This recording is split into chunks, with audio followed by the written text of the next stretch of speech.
হে গোবিন্দ, কাল সন্ধ্যার সময় তুমি কি বাঁশি বাজিয়েছিলে এখানে? হ্যাঁ, কেন? রাধা রাধা বলে তো। হ্যাঁ, তা কি হয়েছে?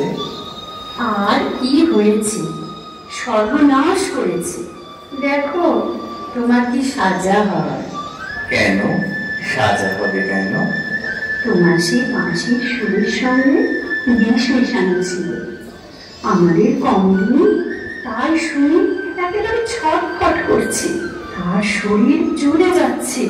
নবকিশলয় পদ্ম দিয়ে সজ্জা রচনা করে দিলাম, এক দূর করে পেট কেঁদে দিয়ে জ্বালায় অস্থির হয়ে কখনো বসছে কখনো শয়ন করছে।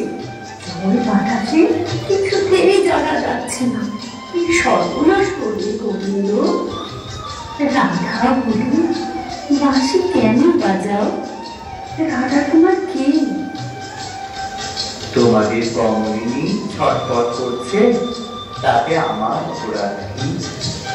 আমি তো রোজই এখানে বসে বাঁশি বাজাই, কখনো বা দূর বনে গরু চালাতে চালাতে বাঁশি বাজাই।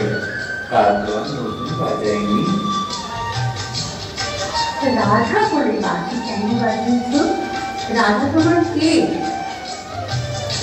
রাধা আমার সব, রাধা আমার চিরকলা, আমার চূড়া, রাধা আমার মোহন বেণু, রাধা আমার নয়নের মণি, রাধা আমার জপের মন্ত্র, রাধা আমার, আমি রাধা, রাধা আমার সর্বশেষ সর্বস্ব। রাধা আছে তাই আমি আছি, রাধা না থাকলে আমি নেই। বেশ তো বলে গেলে, তোমার তো শাশুড়ি ননদ নাই, লোকবন্ধনার ভয় নাই। এখন রাধার উপায় কি? রাধা যে বড় ব্যাকুলা। রাধা কি করছে?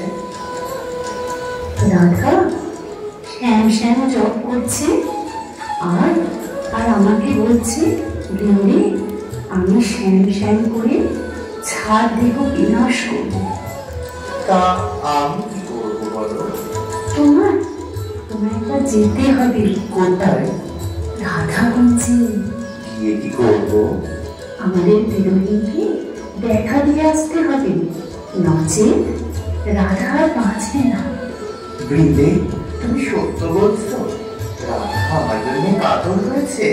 বলো বলো বৃন্দে, সত্য বলো। সত্য সত্য সত্য, ত্রিসত্য করে বলছি। তোমায় না পেলে সে বাঁচবে না। রাধার প্রাণে কি আমার ডাক পৌঁছেছে? আমি যে রাধাকে বড় ভালোবাসি, কত ডাকি দিবানিশি, রাধা রাধা বলে বাঁশি বাজাই। সেই সুর কি তার কানে গেছে? সে কি বুঝেছে একমাত্র তার আপনার জন আমি? রাধার অবস্থা কি হয়েছে জানো?